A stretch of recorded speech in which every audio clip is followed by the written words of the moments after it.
Hello, good morning sa inyo. At ito na naman, panibago na naman tayong episodes at panibagong tutorial na naman tayo sa Photoshop. So, mabilis ang edit lang to. Tara na, puntahan na natin ang ating screen. Ang gagawin natin for today's video is 3D text effect using Photoshop. Paano natin magiging 3D yung isang simple text. So, ito, nasa canvas tayo ngayon. So, syempre naka-preset na ako dito. Ito ang ginamit ko.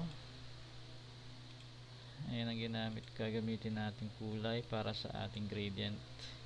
Ayan yung code sa light color, ito na sa dark. Ayan siya.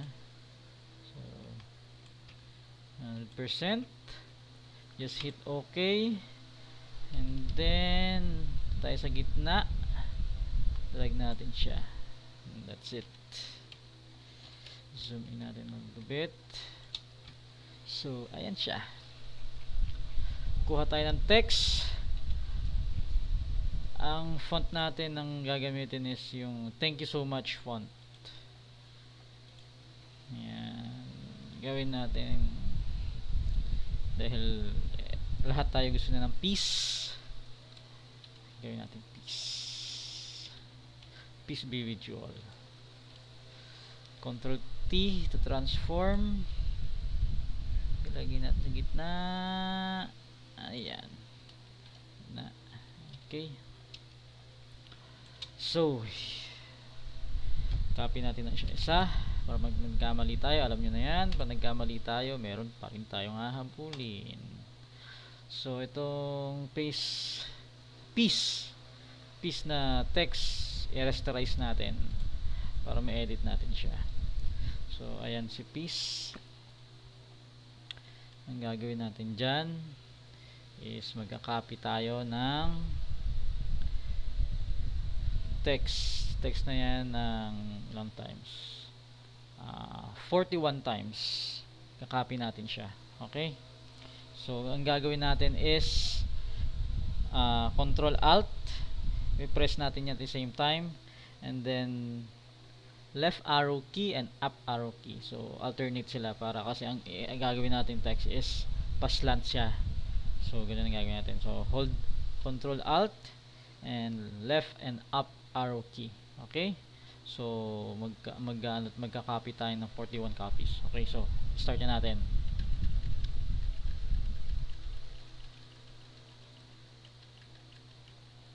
Oops, sumobra. 41. Ayan na siya. So nakita nyo siya, placement nya is paslant. Okay, and then punta tayo sa layer 40. So meron tayong mga preset na rin dito, papakita ko lang sa inyo. Let's go to the blending options. Ayan, punta tayo sa bevel and emboss. And naka inner bevel, smooth, 100 yung depth, 7 and 0 in size and soften. Okay, tapos punta tayo sa color overlay. Kinuha natin tong kulay na to para mag pop out siya dun sa background color natin. So ito yung code natin, deep orange yung gagamitin natin. So okay lang yan, okay mo. And then nandito pa rin tayo sa layer 14. So from there, right click lang tayo and then copy layer style, kasi i-copy natin siya doon sa lahat ng layers na kinopy natin. Hindi naman pwedeng isa-isahin natin. So copy layer style, click mo yan, and then click mo yung layer 39 hanggang doon sa dulo dito. Okay, then right click, then paste layer style. There you go. Diba? Nag-copy na siya doon. And then punta muna tayo dito sa layer 41 at dito tayo maggagawa ng, kukulayan natin siya kasi napaka itim siya. So right click, blending option, and then punta tayo sa gradient overlay. Preset na rin tayo dyan. Ito ang ginamit kong kulay, light orange siya and super light orange, parang naging pitch ng kulay niya. So okay lang siya. Medyo adjust natin yung kanyang angle. Okay, and then drop shadow natin siya.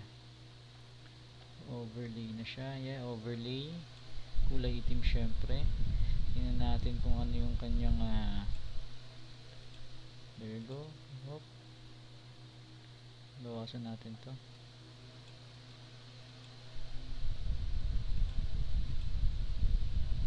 Okay,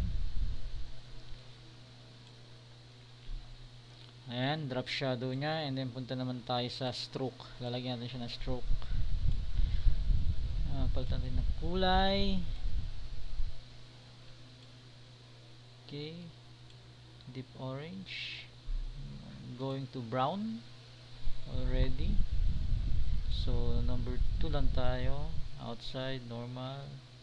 And for the last one is inner shadow, para magkaroon siya ng konting character. Ayan. So 135.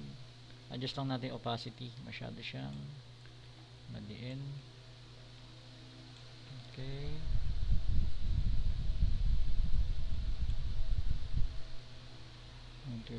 adjust natin ng konti. Okay, that's it. Okay, that's it para dito. Just click OK, and then after nyan, yung shadow naman niya na kunyari talagang 3D, makuha talaga natin 3D effect. So from here, from layer 41, punta lang tayo, i-group natin siya. Just group. Dito tayo dito sa una natin, i-copy natin siya, Ctrl J, and right click, and then rasterize, type. Pati natin siya, dito siya. So ganun ulit, kakopy natin siya na madami, pero kanina is pataas, ngayon pababa. So ang gagawin natin, same Ctrl Alt, pero arrow down and right key dun sa ating arrow keys, ha? Okay, so simulan na natin. Ctrl Alt, down and right arrow key. 51 or 50, gawin natin 50 copies. Okay,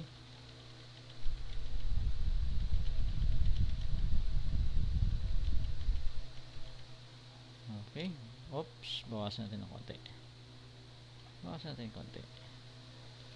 Okay,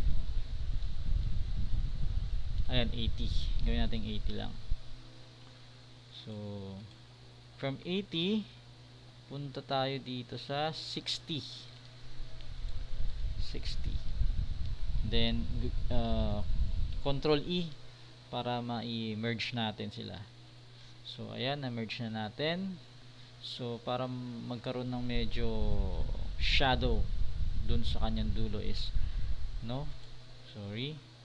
select natin si layer 80, tayo sa filter, and then blur, motion blur. Okay, nakita nyo naman. Okay, ito si motion blur. Nakaslant siya, kita yung ano niya. And then 40, tayo natin i-adjust natin. 31, yeah, 40, it's okay. 40, yeah, 40 is okay. Pixel, angle nya negative 45.